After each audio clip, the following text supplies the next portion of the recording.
कुछ मिलता तो हाँ हाँ धोरी है कोटी है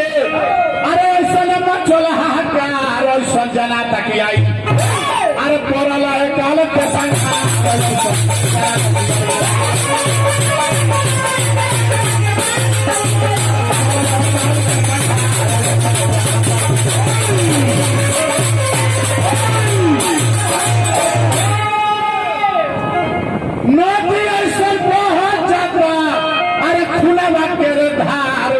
बहल जाता अरे हाथ गोड़ा कोटल लगा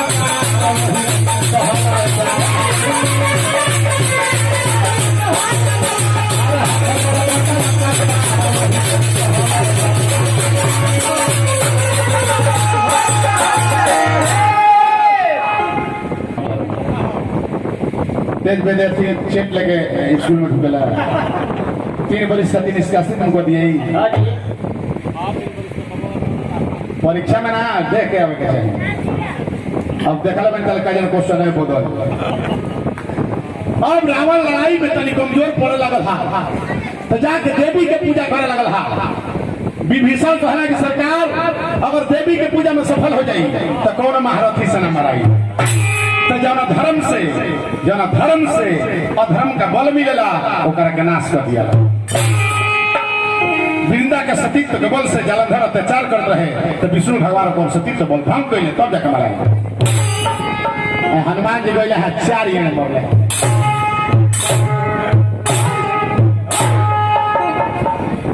ये बुझिए तोरा पहले आई हो काहे के भाग पर आई हो अरे कि जनले नया पानी अब का दिले लोहावा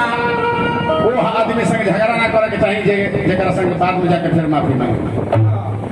वो आदमी संग झगड़ा ना करे के चाहिए कि फिर ओकरा से बाद में माफी मांगे पहले ही सोच ली कि एकरा से माफी मांगे कि ना मांगे इन्हें झगड़ा कर नहीं है कोई भैया अच्छा गलती हो गई काहे गलती हो पहले ही सोचो अरे कि बुझला ना अपन आवा का दिले लोहावा आया के पढ़ता रहियो से लोग औरी अरे तो कहा गई विश्व भाई के बालावा जो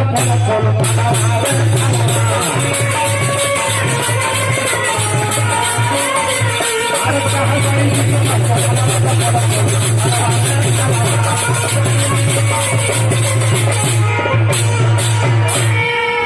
अब पीठी देखा लागे छोड़ जुढ़ावा दंगलावा तब यादू रही नहीं कुशल मंगलावा अरे बूझी तारा दीपक के ज्वालावा जो छोड़ू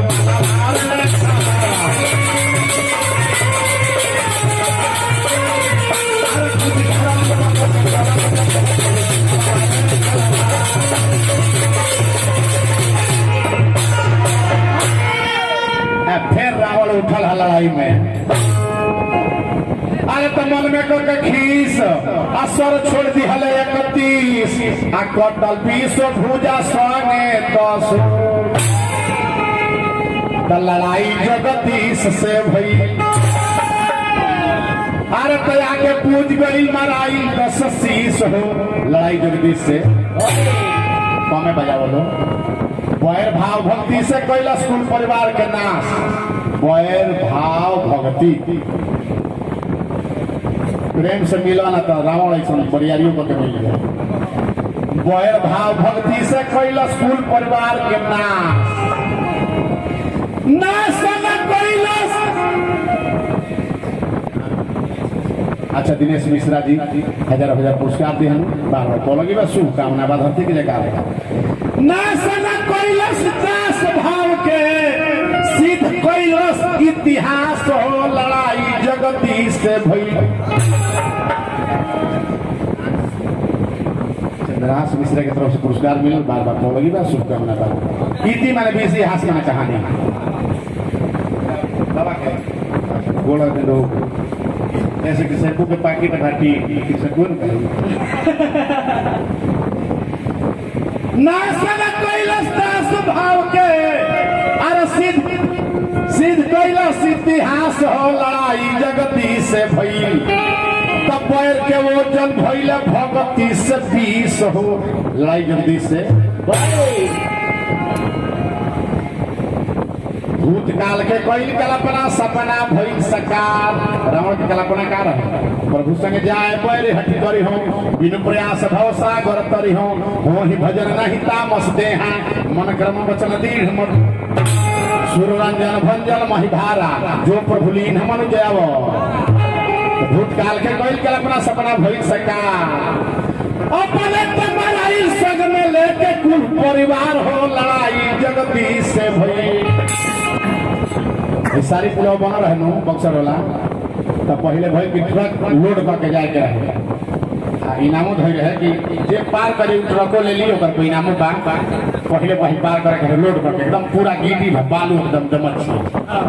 पुल सहती जाए के बा आवे के बा। तो बेचारा ड्राइवर अपने पूरे परिवार के बैठा लेलस तो उसकी जाए तो मैं आदमी बात चल रहा और रोए वाला ना केहू रही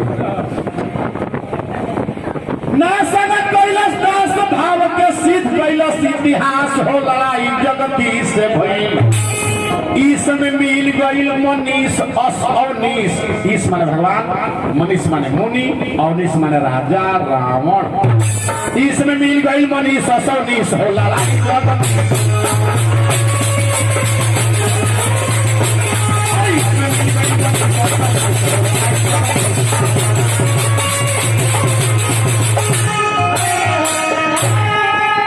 भाव कुभाव अलग है न सहु नाम जप मंगल दिश।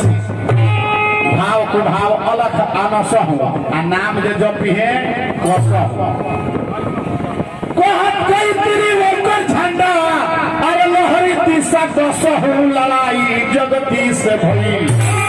अरे तो लहरी गई तेरी बोले जय जय कोशिला फीस हो लड़ाई जगदीश।